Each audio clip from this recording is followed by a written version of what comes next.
88 talentiranih učenika iz Federacije Bosne i Hercegovine dobilo je nagrade i priznanje za svoj rad. Uručene su na manifestaciji Znanjem u budućnost koju je i ove godine organiziralo Federalno ministarstvo obrazovanja i nauke. Mladi su osvojili prva 3 mjesta na federalnim, državnim i međunarodnim takmičenjima iz različitih predmeta.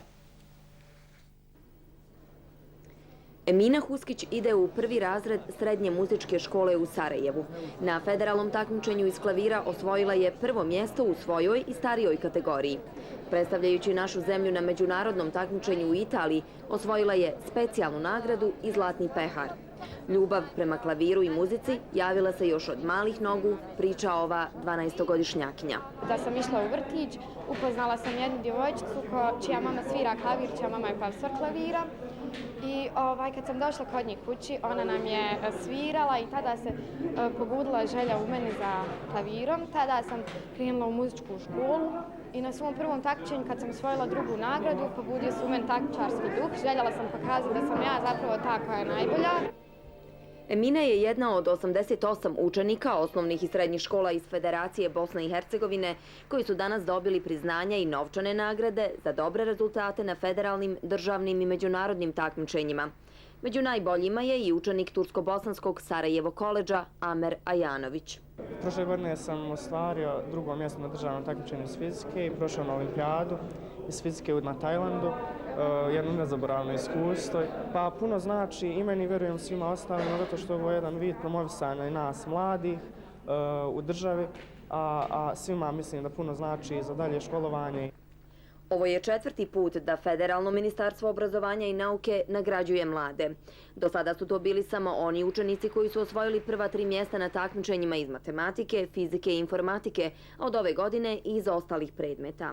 S obzirom da krećemo i u proces uvođenja eksterne mature, odnosno državne mature u Federaciji Bosne i Hercegovine, da jedino na čemu ćemo raditi, što ćemo pokušati maksimalno da im obezbijedimo, to je da samo sukladno svom znanju i svemu onome što su postigli rezultatima koji pokažu će biti tretirani kroz obrazovanje.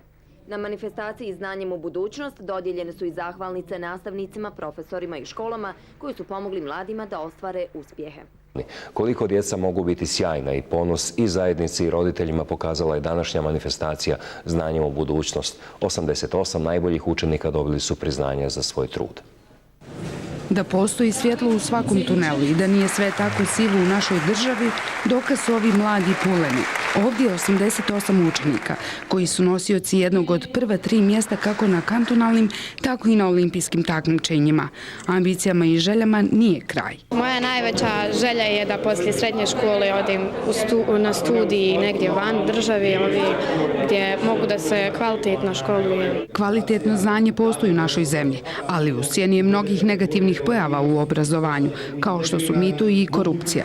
Iz Federalnog ministarstva su spremni stati tome u kraj. Spremni na radikalne zahvate kako bi smanjili i iskorijenili sve one negativne pojave koje se tiču i korupcije i svega onoga što imamo danas u obrazovanju. Možda je to postojalo prije, ali mislim kako vrijeme odmiče da je toga sve manje i manje. Puno je ljudi koji stvarno uče i koji znaju, koji imaju znanja i trebaju samo to znanje iskoristiti na najbolji mogući način. Ja se samo mogu nadati da će svaka godina koja je pred nama biti bolja u odnosu na prethodnu. Uvijek je bilo, pa i sada, nada zadnja umire. I ovi učenici se nadaju boljim sutra, jer je i ovog puta vrh federalnog entiteta obećao da će svaki trud i zalaganje biti vrijedno nagrađeni.